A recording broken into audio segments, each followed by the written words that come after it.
أعوذ بالله من الشيطان الرجيم بسم الله الرحمن الرحيم الحمد لله رب العالمين صلاة والسلام على أشرف الأنبياء والمرسلين وعلى آله وصحبه أجمعين اللهم افتح علينا حكمتك وانشر علينا من خزائن رحمتك يا أرحم الراحمين يا فتاح يا عليم افتح قلوبنا فتوح العارفين وارزقنا فهم النبيين وإلهام الملائكة المقربين اللهم نور بكتابك أبصارنا واشرح به صدورنا واستعمل به أبداننا واطلق به ألسنتنا وقوي به أجناننا واسرع به أفهامنا وقوي عزامنا بحولك وقوتك فإنه لا حول ولا قوة إلا بك يا أرحم الراحمين رب اشرح لي صدري ويسر لي أمري واحلل عقدة من lisani yafqahu qawli amma ba'd.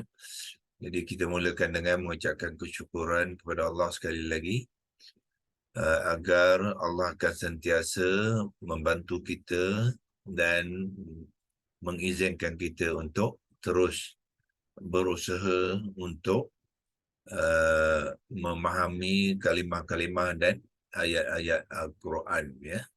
Kerana memang sepatutnya kita ni memerlukan bantuan daripada Allah, ya. Kadang-kadang kalau tanpa bantuan Allah tu kita rasa macam lemah semangat lah, ya. Pagi-pagi macam ni mungkin ada yang sibuk bekerja, ada yang sibuk dengan urusan lain dan sebagainya. Jadi kadang-kadang berbagai-bagai alasan, ya, untuk kita tidak dapat, ya, bersama dalam usaha kita memahami kalimah ni. Tetapi dengan bantuan Allah, insya-Allah Allah akan aturkan kita, ya. Masa kita, program kita dia lapangkan, ya. Segala perkara untuk kita dapat meneruskan pembelajaran ni. Hari ini kita akan berkongsikan kalimah yang baru, ya, di dalam ayat yang ke-13 tu. Saya kongsikan skrin.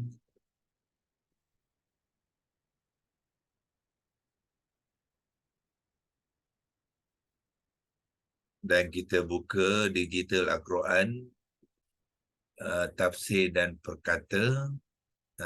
Kita lihat ayat yang ke-13, di mana dalam ayat ke-13 surah Al-Baqarah ni, kita sekarang ni melihat kalimah yang ke-9 kalau tak salah, iaitu anu'minu, ya. Anu'minu. So hari ini kita akan mula mengenal kalimah anu'minu, ya. So untuk mengenal tu ada tiga perkara yang perlu tuan-tuan buat. Pertamanya, melihat maklumat daripada digital Al-Quran, tafsir dan perkata ni. Kedua, lihat maklumat daripada korpus Quran.com. Yang ketiga, gunakan template QHS Academy itu untuk melihat acuan dia, ya, acuan. Itu tiga perkara yang tuan-tuan kena buat untuk sebelum membincangkan, ya, dan mengupaskan kalimah-kalimah situ, ya. Jadi kita buat yang pertama sekali ialah kita lihat apakah maklumat yang diberi oleh digital Al-Quran yang warna hijau ni, ya. Jadi kita pergi ke kalimah tu dan kita tekan saja dekat kalimah tu menggunakan cursor, mouse cursor ni lah dipanggil, ya. Mouse cursor ni tekan saja, tuan-tuan tekan saja di situ. So dia akan bawa kita kepada paparan maklumat tentang kalimah anu'minu. Ya, yang pertama kita lihat dia adalah kalimah yang ke-9, ya. Ke-9 dalam ayat 13 tu. Kemudian kita lihat dalam kalimah ni dia bantu kita dengan memberi dua warna, ya. Dua warna, iaitu warna biru. Warna biru tu, ya, yang ini warna biru, kecilkan sikit. Yang ni. Hamzah kotak yang berbaris fathah. Itu satu komponen. Ya. Kemudian komponen yang kedua ialah yang warna hijau pula. So bermakna dia ada dua komponen dalam kalimah ni. Dan dibantu dengan memberi penerangan kepada dua-dua komponen. Yang komponen pertama dia kata apa? Komponen pertama dia kata yang biru tu ialah partikel tanya. Ini bahasa Melayu lah, ya. Partikel tanya. Partikel tu sebenarnya daripada bahasa Inggeris yang membawa erti huruf tanya. Ya. So Melayu biasanya kita gunakan huruf tanya, ya, ataupun harfun tanya. Ya, so dalam bahasa Arabnya harfun tanya dia apa? Kita panggil dia harfun istifham, ya, istifham. So saya bantukan di sini dengan menaik dia dalam teks, ya, dengan apa, sharing screen ni dia ada feature yang kita boleh menaip dia, ya. So yang biru dulu dia. Yang biru ni ialah kita namakan dia harfun, ya. Tapi sebenarnya yang lebih baik tuan-tuan nak menerangkannya ialah sebutkan sekali terus huruf tu ialah huruf hamzah. Itu caranya. Hamzah ni adalah kalimah harfun. Bracketkan dia boleh, ya. Dipanggilkan harfun istifham. Istifham itu bahasa Arab dia. Kalau ada peluang nanti kita akan tuliskan jawi dia dalam leksi logos, ya, dan masukkan ke dalam ke dalam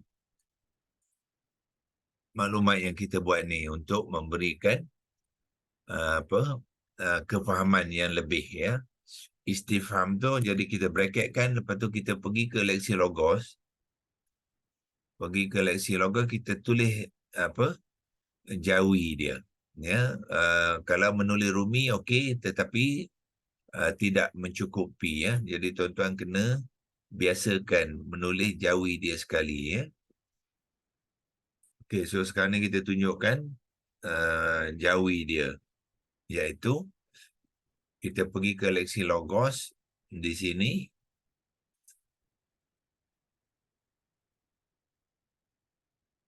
Okey, kotak-kotak ni biarkan dulu, ya. Kita tak mau padam sebab kita nak guna lagi.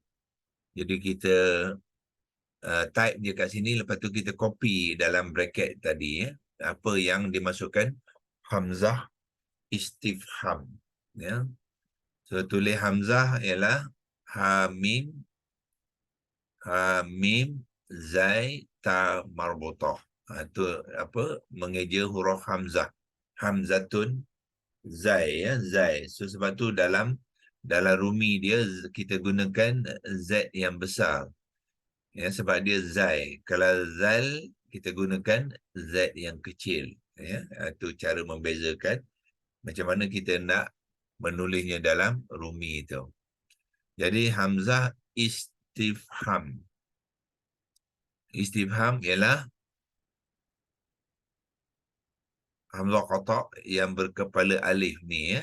Itu hamzah lepas tu sim dengan ta, bermakna kalimah ni mengambil bentuk wazan ke-10. Dia ada tambah sim dengan ta tu wazan 10 lah tu.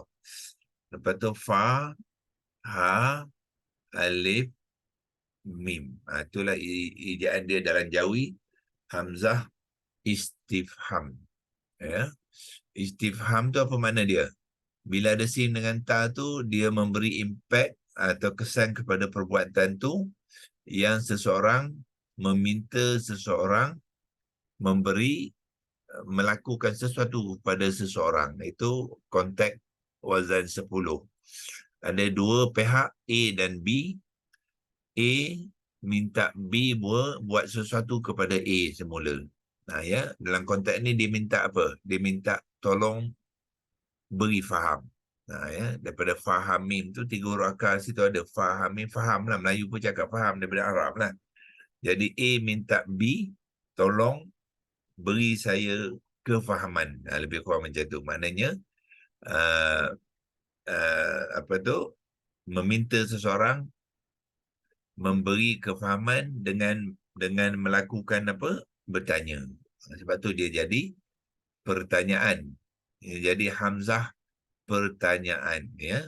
So kita ambilkan ni masuk ke dalam bracket ni, ya. Masuk ke dalam bracket tu kita kena ambil okey, double klik kat sini, masukkan dalam bracket tu. Itulah yang dimasukkan hamzah istifham, ya. Ataupun kalau nak melayukan dia adalah hamzah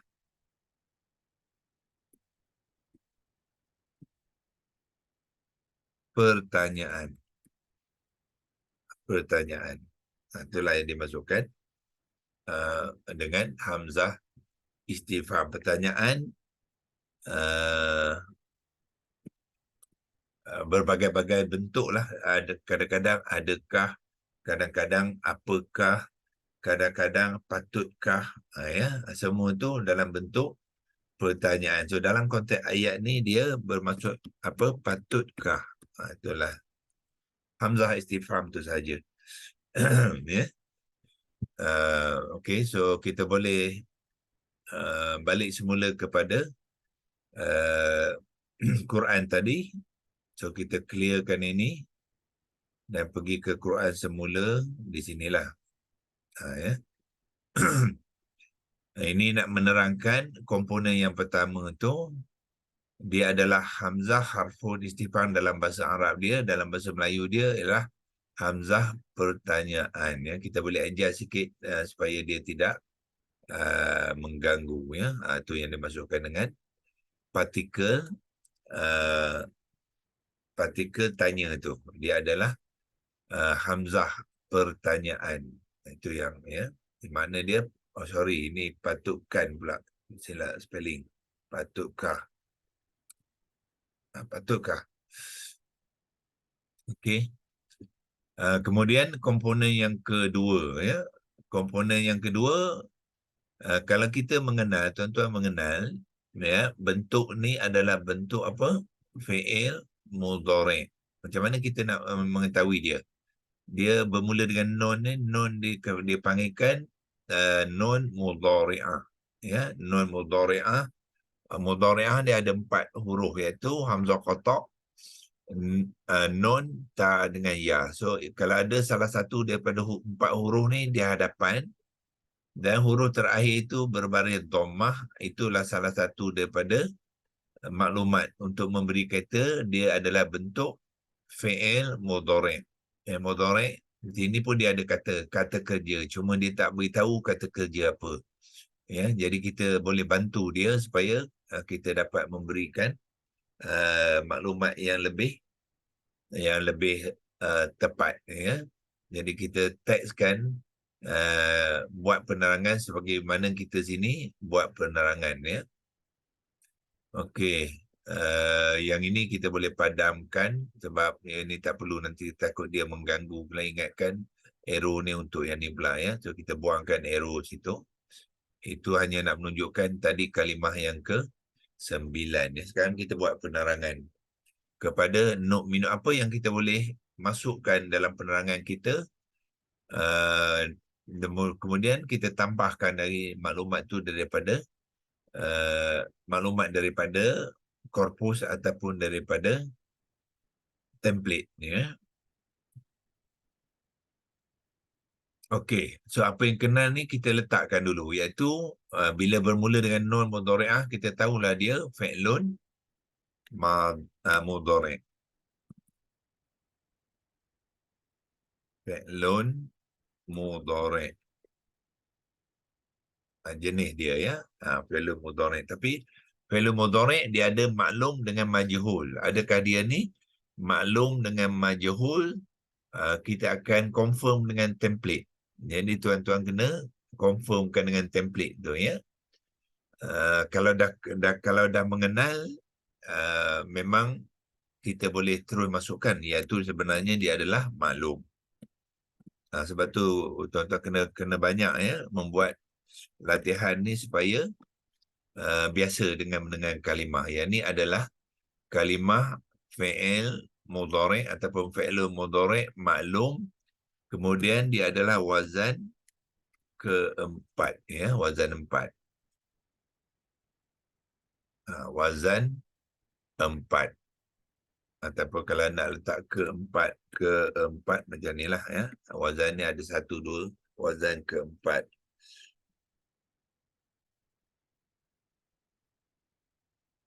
Okey, apa lagi yang kita boleh dapat daripada maklumat ni, kita masukkan dulu. Lepas tu kalau perlu nanti kita akan tambah, ya.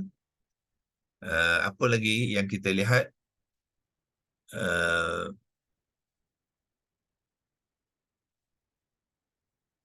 Nun baris hadapan menunjukkan apa? Kita boleh masuk. Marfu. Ha? Marfu. Ya, betul. Yang marfu, ya.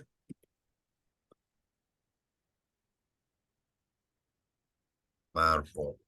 Itu kita masuk ke dulu. Apa lagi maklumatnya itu? Fa'il dia mana? Fa'il dia nun, ya. So kita masukkan, kita terangkan komponen kata kerja dia dulu. Kemudian barulah kita terangkan fa'il dia. Ya, so fa'il dia adalah yang diwakili oleh nun. Ya, so kita tambah dengan fa'il. Fa'il ialah pelaku. Fa'il, nun, kita panggil apa? Nun mudhari'ah, ya.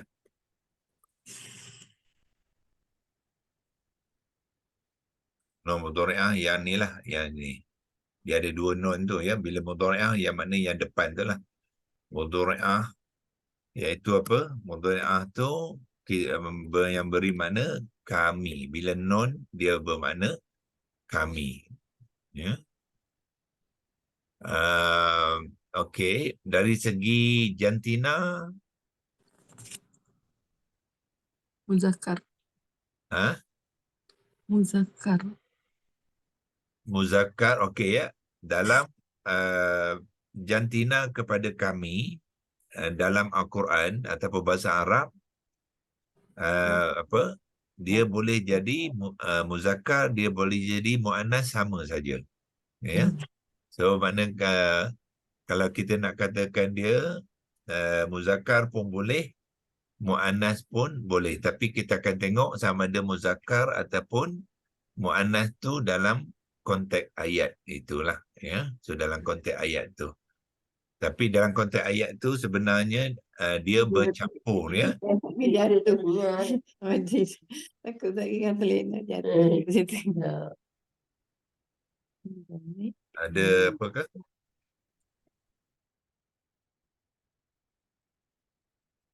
Okey. Dalam konteks ayat ni tuan-tuan dan puan-puan, kami tu adalah campuran, ya, lelaki dan perempuan. So kalau lelaki dan perempuan, bermakna dia akan mengambil jantina yang muzakkar. Bukannya confirm bukan muannas, ya. So dia muzakkar. Kemudian apa lagi? Kami ni ramailah, majmuk. Majmuk. Majmuk tu mana yang jamak lah, ya. Okey. Okey, so fa'il ada i'rab dia, iaitu yang marfu'.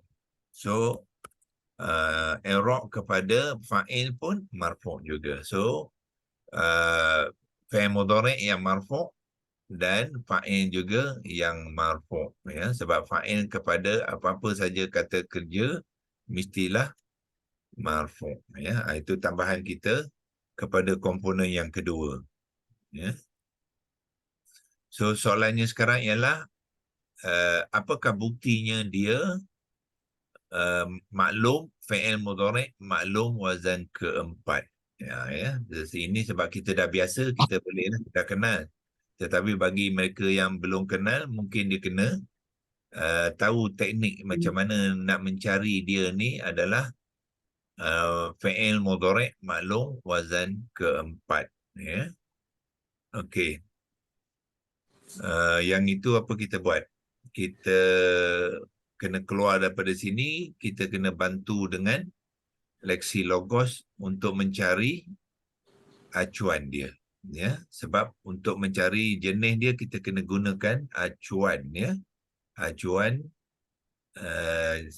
tapi untuk tu kita kena padamkan ni, jadi kita simpan dulu ni, kemudian kita pergi ke Lexilogos dan juga template, ya, untuk membantu kita nak membuktikan dia adalah fi'il mudhari' maklum wazan keempat, ya. So kita print screenkan dulu, simpan dalam Lexilogos, lepas tu kita clearkan ini.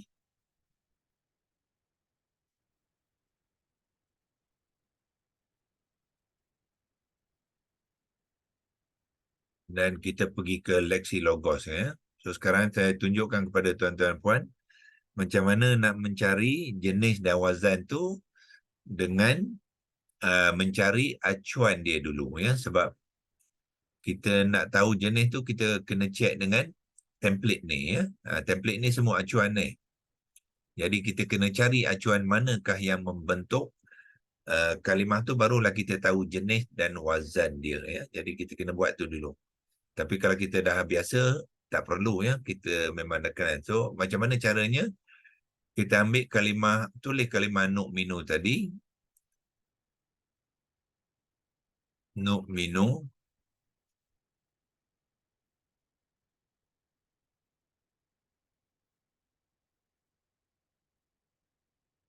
Okey. Kemudian kita bentuk acuan, ya, bentukkan acuan, mencari acuan, membentuk nu'minu tu kita kena gunakan 3 huruf akar fa ain lam. Ya, kita kena cari acuan sebab acuan menggunakan huruf akar fa ain lam semua ni. So kita kena gunakan 3 huruf akar fa ain lam dan masukkan gantikan huruf di dalam huruf akar di dalam kalimah tu, ya. Kita ambil fa, ain dan lam, ya. Atau kalau kita nak asing pun boleh, ya, gunakan 3 huruf akar tu. So apa kita buat? Kita akan gantikan, ya, fa gantikan dengan hamzah qata' ni, ain gantikan mim, lam gantikan nun, ya. Sebab 3 huruf akar dalam kalimah ni ialah hamzah ni, mim dengan nun. Jadi gantikan satu-satu. Okey, kita tunjukkan proses dia tu menggunakan arrow, iaitu fa ni, ya, fa ni gantikan hamzah qata'. Jadilah di sini akan menjadi fa yang sukun. Nun baris depan diikuti fa yang sukun. Okey, lepas tu ain ini gantikan mim. Sebab dia huruf yang kedua. Jadi ain akan mengambil baris bawah, ya, sebab sini baris bawah. Kemudian lam gantikan nun. Lam gantikan nun. Jadi akan menjadi lam baris hadapan. Jadilah dia jadi nuf'ilu dulu, lepas apa tu kita akan tukarkan nun tu kepada ya. Ya, ini proses, ya. Okey. Okey, so bila kita tukar fa ni, tukar hamzah qata' tukar dengan fa, mim tukar dengan ain, nun tukar dengan lam, dia akan menjadi kalimah nuf'ilu dulu, ya. So inilah hasil daripada 3 huruf akar ni menggantikan 3 huruf akar dalam kalimah tu, dia akan jadi nuf'ilu.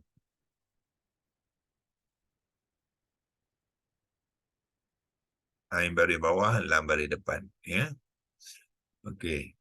Tetapi di dalam acuan dia mudhari', dia tidak menggunakan nun. Dia acuan menggunakan default dia ya. Ya mudhari'ah bukannya nun. So kita kena tukar, kalau apa-apa mudhari'ah ke depan tu kena pastikan kita tukarkan kepada ya. Jadilah yuf'ilu, bukannya nufilu, ya. Acuan. Inilah acuan dia. Ya. Jadi acuan kepada nu'minu ialah yuf'ilu. So bila kita dah tahu acuan yuf'ilu tu, barulah kita pergi kepada template. Ya, pergi pada template tu, cari mana dia yuf'ilu. Daripada yuf'ilu tu kita akan tahu jenis dia. Ya. Okey, mana kotak dia? Sini kotak warna merah. Okey, so yuf'ilu mana? Ni dia yuf'ilu.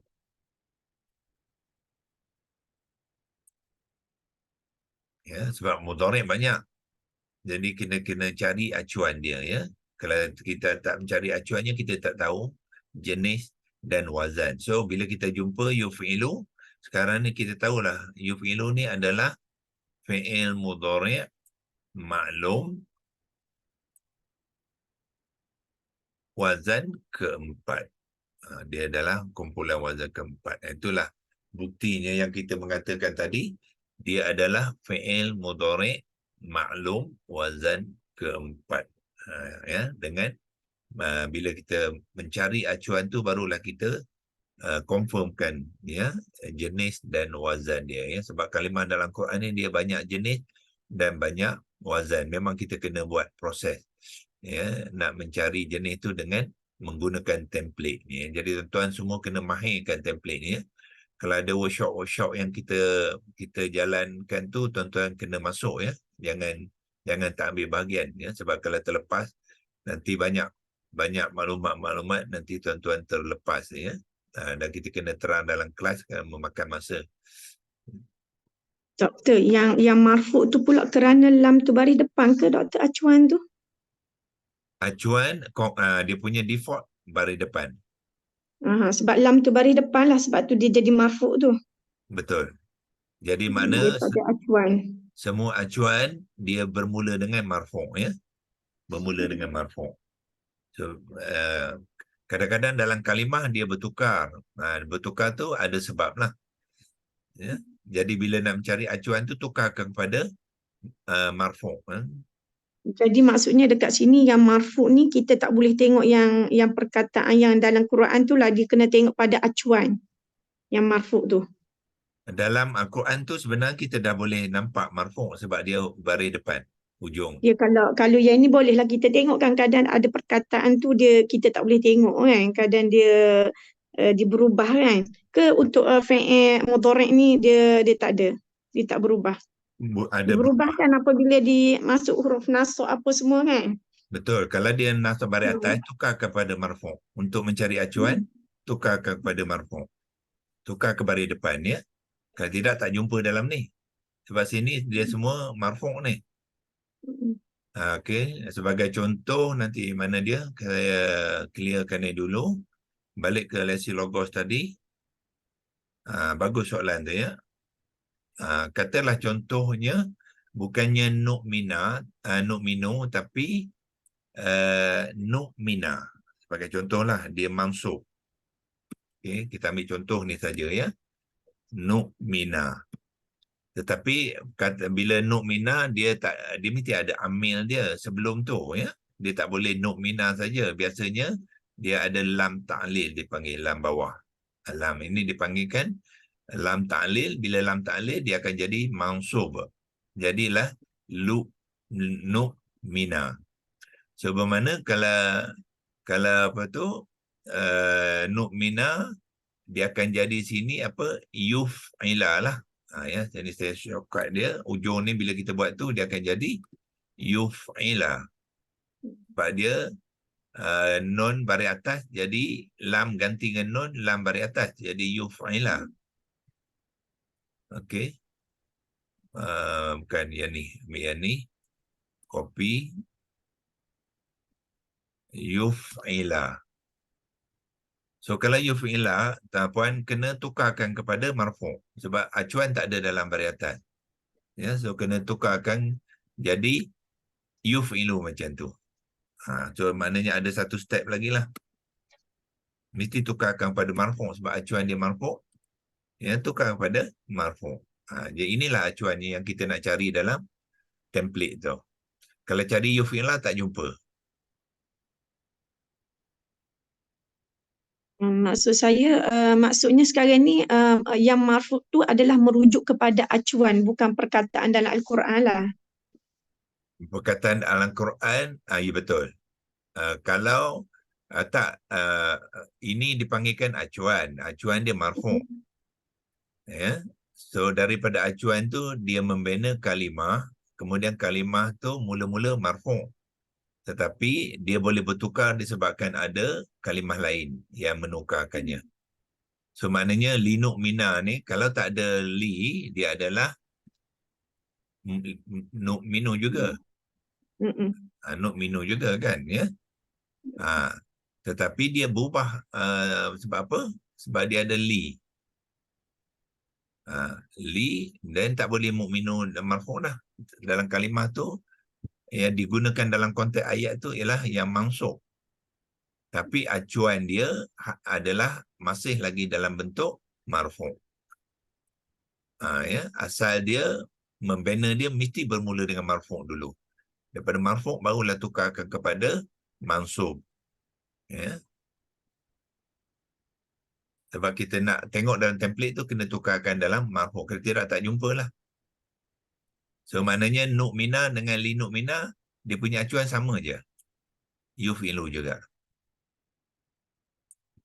So bila kita dah tengok dalam template barulah kita tahu kalimah nu'mina ni tadi ialah seperti yang kita kongsikan dalam dalam latihan tadi, iaitu dia adalah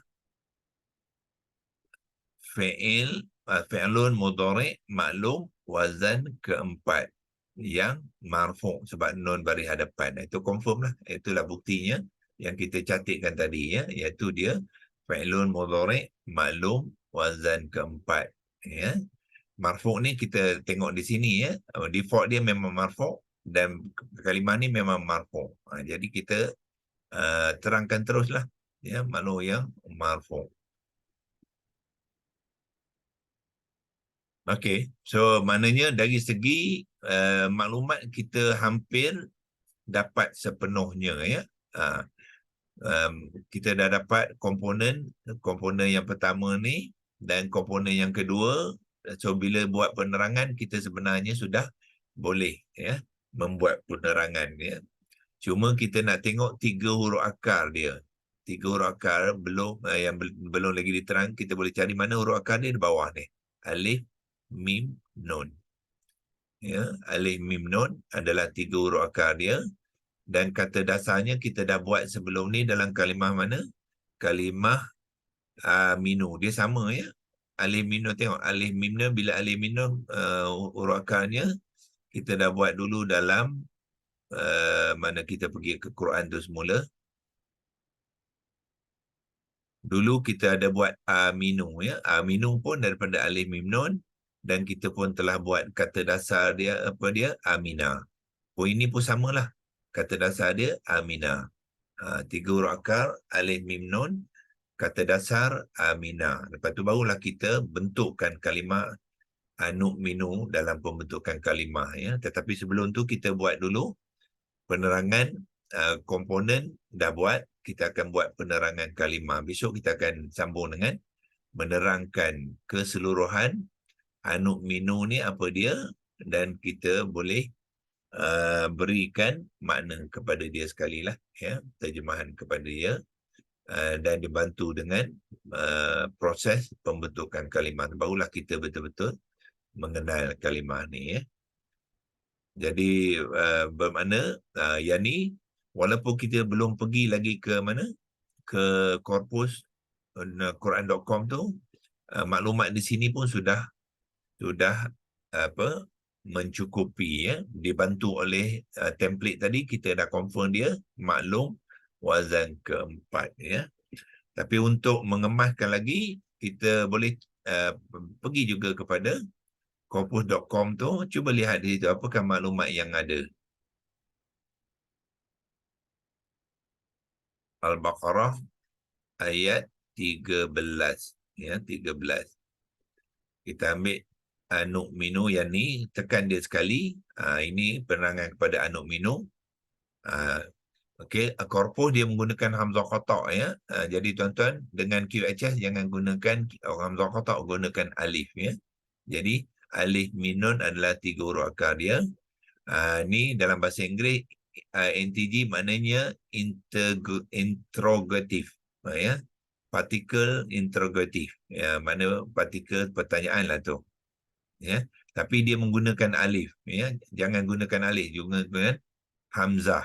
Ini ada perbezaan dari segi kefahaman huruf alif ni, ada dua school of thought, ya. Ada yang mengatakan alif, ada yang mengatakan hamzah. Tapi yang sebenarnya untuk kegunaan kita, ini adalah hamzah, ya. Dan akar dia ialah alif, bukannya hamzah. Okey, komponen pertama dia terangkan prefix interrogatif alif. Sebenarnya hamzah. Maknanya hamzah istifham. Ni pun dia ada terang dalam bahasa Arab dia ni, hamzah istifham. Kemudian yang hijau tu dia kata apa? Fi'il mudhari'. Tapi dia tak lengkap, ya, sebab mudhari' ada maklum, ada majhul. Sepatutnya dia masukkan fi'il mudhari' maklum. Wazan ada tak? Ada. Di sini ya, form 4. Ini maknanya wazan keempat lah ni. Ya. First plural tu ialah fa'il dia. Fa'il first plural orang pertama, iaitu dipanggilkan mutakallim, ya, kami. So dalam penerangan nanti kita boleh masukkan orang pertama tu sebagai mutakallim untuk mengemaskan lagi penerangan kita nanti, insya-Allah, ya. Okey, so untuk besok kita gunakan maklumat di sini dan juga maklumat yang telah kita kumpulkan tadi. Kita akan buat penerangan kepada kalimah tu, lepas tu kita buat pembentukan kalimah, ya.